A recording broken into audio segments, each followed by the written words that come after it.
Alright everybody, I hope you're doing well. Today I've got a cool video about two enemy swords that I have brought together, and I'm very pleased to have these in my collection. Um,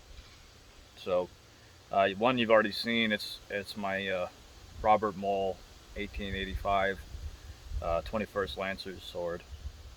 The other one is a sword that was used by the enemies of the 21st Lancers and the enemies of the British for a long time. It's a modest, not modest, modest Sudanese Kaskar sword. And I'll show you, I'll compare the two swords, and then I'll show you each sword individually. So I'll just, first, I'll show you the British Scabbard. This thing's a very long sword, so it has a very huge scabbard. It was brazed together, so these two rings were brazed on. This end piece was brazed on, and then you can see the brazing line there where the seam is. It was nickel plated, but the nickeling is, because this is a sword from this is an 1886 production. This scabbard's, I don't know how old. So the scabbard didn't come with the sword. I had to I had to acquire one at some point to house it. So again, this is the 1885 Cavalry Trooper Saber. This type of sword is probably my favorite type of sword. These patented hilt, these full width tang cavalry sabers that the British made are probably my favorite type of swords in the world. So yeah, just really cool. In the Western world, I mean. Some of the French swords are on par with this in my opinion, but this is just really sweet. So yeah, try not to touch it too much. It's got Renaissance wax on it. Yeah, the really cool sword. This sword was used by British troops in Egypt, in South Africa, and in Sudan, which leads me to my next sword here. A not quite so big, but still impressive Sudanese Kaskar sword. So this is kind of the traditional method of carry. I know that this looks tiny compared to the other one. It's actually not a small sword at all, but you can see it has its traditional tassel and a silver handle. Now, in what's his name? Joseph White Baker. Yeah, that's it. He was an explorer. He went into to find the heart of the Nile River, the start of the Nile River, and he went into parts of Sudan, and he described these swords. And basically what he described is exactly what I have here. So I'll go ahead and actually remove the sword, and I'll show you the scabbard, because the scabbard's a work of art. This feels like it's buffalo hide. It's definitely showing some age. I have no idea. I know this is an antique. I don't know how old this sword is. So I'll just remove the blade, and I will show you the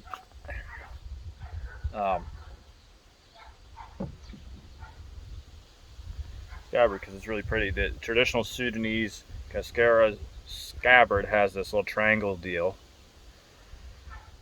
Don't really know what purposes it has other than decoration. Scabbard has lots of beautiful decorations on it, and nice metal end piece there. You can see these little nails holding it in. Being very delicate, because this is an old scabbard, but it was very nicely stitched. It has its little hanger for, holding it. So some of these straps would have been very long. You could carry it over your thing. Typically they would have been somewhere around this size to a little bit longer, because the riders, so A lot of these Sudanese guys would either carry these on their shoulder like a purse, not a purse, like a bag, you know, and or they would have had it if they were a cavalryman or a horseman. They would have had this um, around their arm and then clamped under their thigh when they're riding horses, so that it wouldn't rattle around. The British noted that they noted that the Sudanese had thought of that. So you see, got nice metal silver plate attachments. Just a really interesting piece of African weaponry here. Now the Mahdi was an Islamic ruler, so the Mahdis, the Mahdists were Sudanese who used this type of sword. So I'll show you the weapon here. You can definitely tell this was made by something. This is not a one of the European blades. This is a all Sudanese production, and it's admittedly very sharp. So you can see the fuller there, just kind of hammered in. Blade is, I'd say the blade is, I don't know, 30 inches, something like that. It's got a cross hilt here.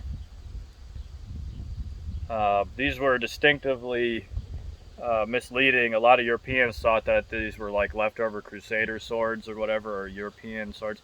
A lot of the Germans supplied swords for these Kaskaras from Solingen and other places. I have some Solingen swords too, but as for this thing, this is a Sudanese made blade, and I could tell because I don't think a German would have sent this out.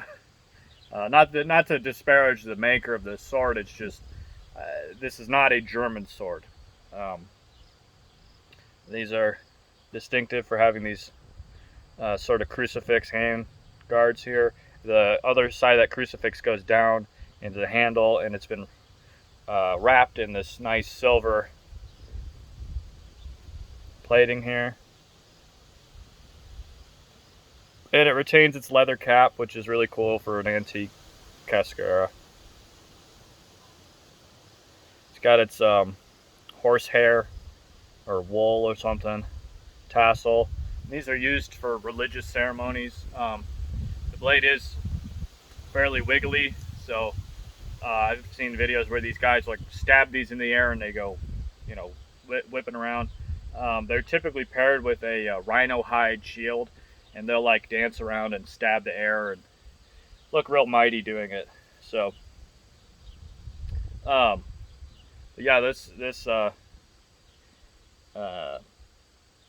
Kaskara sword,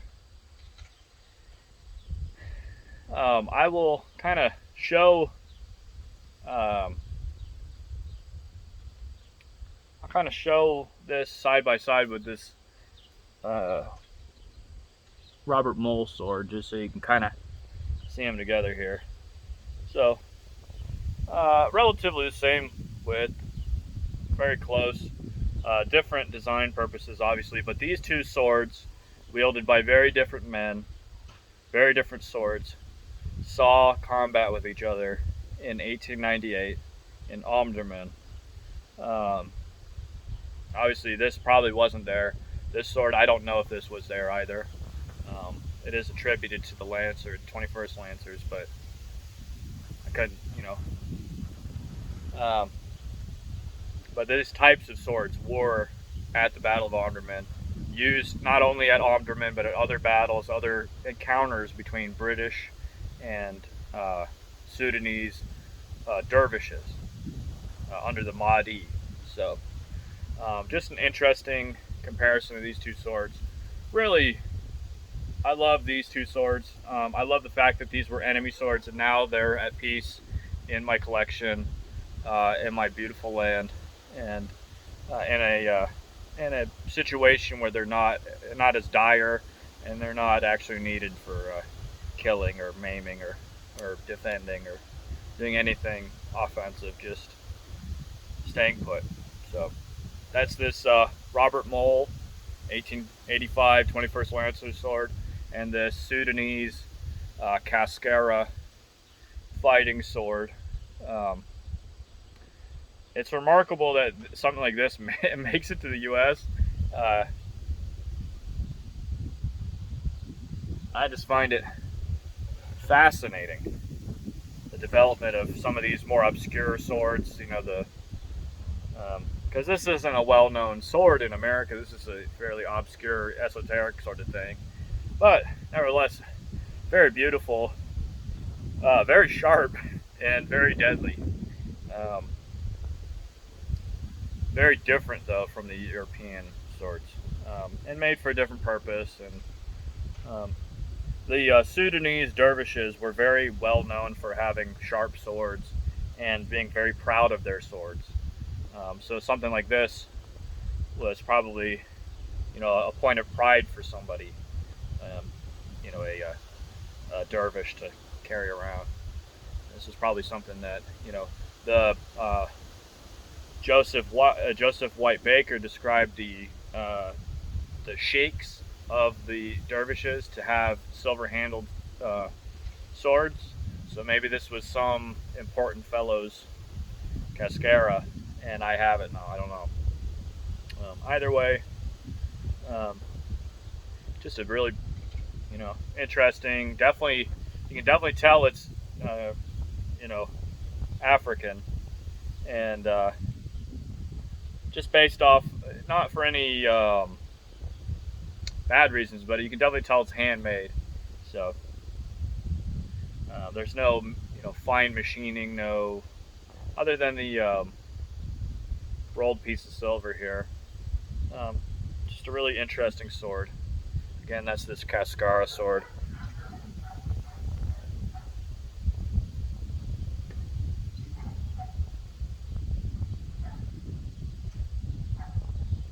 Just a interesting piece of military history, and it's neat to have a Kaskara and a 1885 saber. So that's that video. I'll go ahead and close it out here. Thanks for watching, and I will talk to you guys later. I hope you have a good day. Bye bye.